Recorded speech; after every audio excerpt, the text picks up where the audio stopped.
during real time last night, I did not see that happen. I don't, none of our team saw it happen, because I promise you, if we would have seen that happen, we would have had her back. Unfortunately, this type of shit happens every single game to her, and the league and the refs do absolutely nothing about it. That's the problem right there. They do nothing. They turned a blind eye to it. They act like they don't even see it. It's ridiculous. And then to throw a measly 1-game suspension, that girl should have been suspended for 5 to 7 games minimum. It's been a minute since you got fined on this podcast. I have, but then the basketball world has a new flashpoint, and it is not a game-winning shot or a record-breaking performance. It is the sound of fists hitting the floor, elbows colliding with throats, and the haunting silence of a league that refuses to intervene. Sophie Cunningham, a fierce competitor for the Phoenix Mercury, has broken her silence, and the audio is explosive. She is not just talking about a single play, she is detailing a systemic failure, a calculated effort to dismantle the most valuable asset the WNBA has ever produced, Caitlin Clark. For months, the narrative surrounding Caitlin Clark has been a battle of fandom versus tradition.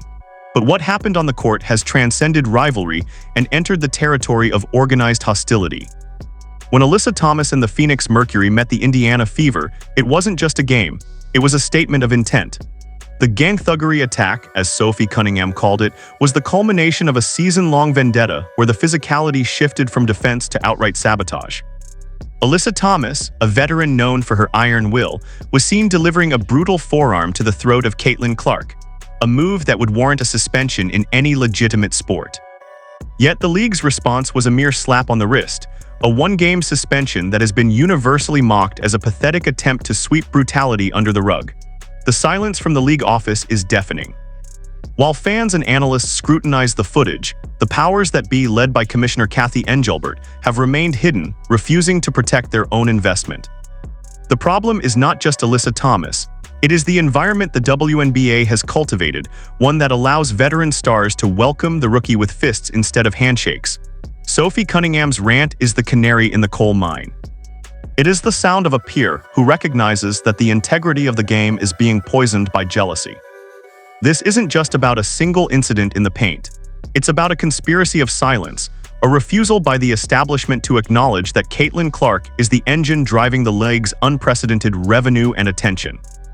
They are biting the hand that feeds them, and Sophie has decided to point it out with a righteous fury that is about to shake the foundations of the league.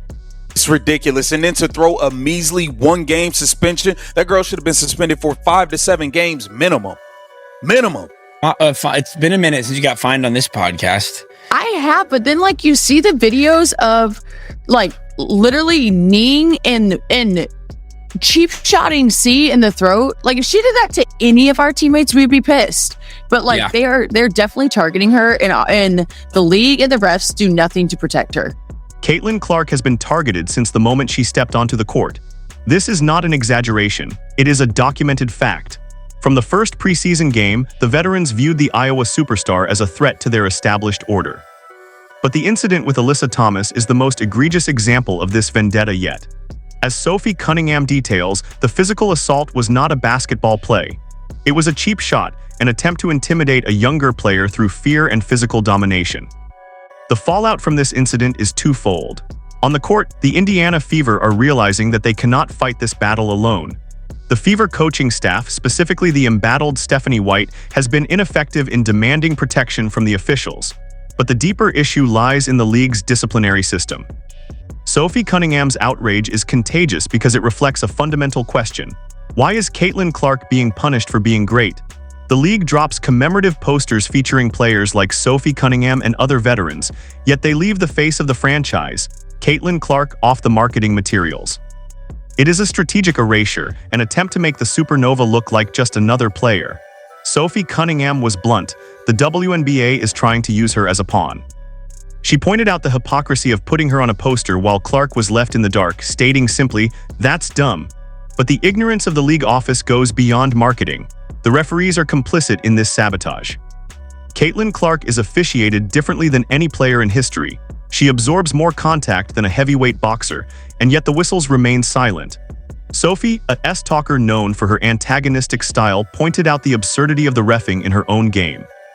noting that she can get a technical foul just for pointing at a ref, while Alyssa Thomas can assault a player in the throat and receive a slap on the wrist. The math doesn't add up, and Sophie's anger is the math equation that the league refuses to solve. This isn't just about the physical safety of Caitlin Clark, it is about the psychological warfare. When you allow players like Alyssa Thomas to hit Clark in the throat and suffer no significant consequences, you are giving every player in the league a license to hunt. The long-term strategic consequence is that the Fever are forced to play 4-on-5, not because of skill, but because Caitlin Clark is a magnet for high-impact violence. This grudge match is bleeding into the very fabric of the game, turning a beautiful sport into a gladiatorial bloodbath. But people are up in arms that Caitlin's not on it, and then also watching her get kind of her ass kicked last night. I do see everyone being like, why does the league not protect this person? I don't want to get in beef with Kathy either, but it is like she's jealous of her, or like thinks that like because she's a bigger face than her or like anyone the WNBA's had, that she like won't give her the platform. It's fucking so weird. The psychological profile of this rivalry is a fascinating study in generational envy. Sophie Cunningham hit the nail on the head when she suggested that the league, the front office, the refs, and even the players seem to be acting out of jealousy. This is not just physical retaliation, it is an existential crisis. The old guard, featuring legends like Diana Taurasi and Cheryl Swoops, struggled to accept Caitlin Clark's meteoric rise because she represents a shift in power. This is where the narrative gets deeply psychological. Alyssa Thomas, a player defined by her toughness and defensive dominance, has built a career on physicality. But in Caitlin Clark, she sees a player who doesn't need to be physical to dominate. She does it with vision and passing, a skill set that makes the thug style of basketball obsolete. Sophie Cunningham notes that the elbow to CC was retaliation for a previous technical foul, a sign that the veteran players are constantly looking for excuses to escalate the violence against Caitlin Clark. It's a call and response of violence that the league has allowed to fester. By comparing this situation to previous league eras, we see a stark difference. The WNBA used to be a haven for pure basketball skill, but now it has devolved into a clown show, as Sophie puts it. The league is so focused on not favoring Caitlin Clark that they have swung the pendulum too far, actually allowing the opposition to sabotage her. Sophie mentions the viral meme of her pointing at a referee, a moment that racked up over 100 million views. This shows that the public is captivated by the drama, but they are also disgusted by the injustice. Sophie Cunningham, by acknowledging her own role as a SH talker, exposes the double standard. She can get under the skin of the opposition through words, but Caitlin Clark gets penalized for existing. This is the racial and generational subtext that is tearing the league apart. The veterans, like Alyssa Thomas, are trying to prove that the old way is the only way, while the new wave, led by Clark, is proving that skill and showmanship are more valuable than brute force. Until the league acknowledges this psychological war, the violence will continue. Well, you're Let's be real. Let's be real. The WNBA has dropped the ball when it comes to the golden goose, the GOAT, Caitlin Clark. They've allowed her to be brutally attacked. They've allowed her to be sabotaged from within her own organization. Stephanie White, everything. We ain't forgot about Stephanie White, Lynn Dunn, Amber Cox, Kelly Crosskoff, Kathy Engelbert. All of y'all heads are on the stake right now. They don't. At least I should never. That should be Caitlin. That should be Kelsey Mitchell. That should be Aaliyah Boston. Sophie Cunningham's rant goes beyond the court to expose the catastrophic financial consequences of the WNBA's sabotage. As she pointed out, the league is dropping the ball with the golden goose. Caitlin Clark doesn't just bring eyeballs, she brings capitalism to a league that was previously operating on charity. She has injected hundreds of millions of dollars into the WNBA's valuation, yet the league responds by rewarding her with cheap shots and putting players like Sophie on commemorative posters instead of the actual star. The sabotage runs deep within the organization. Sophie Cunningham, in a rare moment of true leadership, called out the front office executives by name: Stephanie White, Lynn Dunn, Amber Cox, Kelly Crosskoff, and Commissioner Kathy Engelbert. She warned them that their heads are on the stake. The financial future of the WNBA is dependent on Caitlin Clark's success. If Caitlin Clark is injured or intimidated out of the league, or simply disheartened by the lack of protection, the money goes with her. The sponsors will leave, the media attention will vanish, and the WNBA will return to its niche status, failing to capitalize on a once-in-a-generation moment. Sophie Cunningham's high-stakes climax is a plea for sanity. She is saying, why are we putting random players on the poster? The answer is a toxic combination of ignorance and petty jealousy. The league is trying to fit in rather than stand out, but their strategy is failing. Sophie points out that if they really want to make money, they put the people on the poster who sell tickets. Caitlin Clark, Kelsey Mitchell, and Aaliyah Boston should be the faces of the marketing campaign, not players nobody is paying to see.